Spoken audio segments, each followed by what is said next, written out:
2028 সালে দুর্নীতি বিরোধী আন্তর্জাতিক কনফারেন্স বাংলাদেশে আয়োজনের বিষয়ে প্রধানমন্ত্রী তারেক রহমান নীতিগতভাবে সম্মতি দিয়েছেন, এমনটাই জানিয়েছেন টিআইবি নির্বাহী পরিচালক ডক্টর ইফতেখারুজ্জামান। সকালে সচিবালয়ে প্রধানমন্ত্রীর সাথে বৈঠক শেষে একথা বলেন তিনি। জানান, সরকারের দুর্নীতি বিরোধী ইশতেহার বাস্তবায়ন নিয়ে প্রধানমন্ত্রীর সাথে আলোচনা হয়েছে। এ সময় দুদক পুনর্গঠন নিয়েও প্রধানমন্ত্রীর সাথে আলাপ হয়। সেই সাথে দুর্নীতি দমনে আন্তর্জাতিক মানদণ্ড অনুসরণ, জবাবদিহিতা বৃদ্ধি এবং সুশাসন নিশ্চিত করতে সরকারকে পরামর্শ দিয়েছে সংস্থাটি।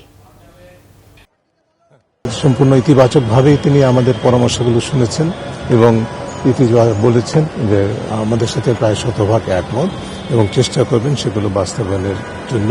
2028-এর যে কনফারেন্সটি হবে, আন্তর্জাতিক কনফারেন্স, আন্তর্জাতিক দুর্নীতি বিরোধী কনফারেন্স, সেটি বাংলাদেশে হোস্ট করা উচিত আমি মনে করি, আমি মনে করি। এবং এই প্রস্তাবটি নিয়ে আমি আজকে প্রধানমন্ত্রীর সাথে কথা বলেছি। তিনি এক বাক্যে আমার সাথে একমত হয়েছে।